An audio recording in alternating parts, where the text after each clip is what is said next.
जेवण बनवायला न येणं ही काय एक मोठी घटना नाही आहे.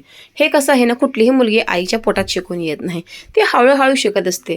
अख्ख्या जगभर मुलीचं नाव खराब केलं जातं, हिला जेवण येत नाही, हिला जेवण येत नाही, हिला जेवण येत नाही. अशा खूप घरांमध्ये मुलींचं नावं खराब केली जातात. हां, मुलींची नावं खराब केली जात नाही, दुसऱ्या मुलींची नावं खराब केली जातात. सो तो एक फॅक्ट आहे आणि ही एक रीतच आहे म्हणतात, त्यामुळे ह्याला काही करू शकत नाही. सो डोंट वरी, ह्या गोष्टी सगळ्यांनी सहन केलेल्या आहेत आणि करायचे असतात. कारण हळूहळू असं नसतं, म्हणतात ना, आज बुरा है तो कल अच्छा होगा और कल अच्छा है तो परसो बुरा होगा. ह्या गोष्टी ह्या आयुष्यात चालत राहतात. सो जाऊ दे, मोर तिकडे खड्ड्यात गेलं सगळं. आपल्याला बघा असं पातळच कालवणं आवडतं पाणी टाकून, कारण भाकरीचा काला करून खायला आपल्याला आवडतं. टेकून माकून वरचं इकडून तिकडून तरंगो फिरंगो आपण खात नाही का. आता ॲसिडिटी आणि पोट दुखणं वगैरे ह्या सगळ्या गोष्टी असतात. सो आपल्याला जसं आवडतं तसं आपण बनवून खायचं, स्वतःचं मन मारायचं नाही.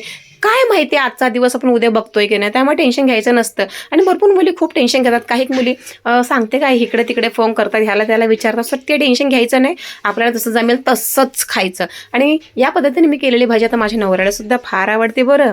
आणि चला खाऊन घेते पटकन, नाहीतर पोट दुखेल माझं.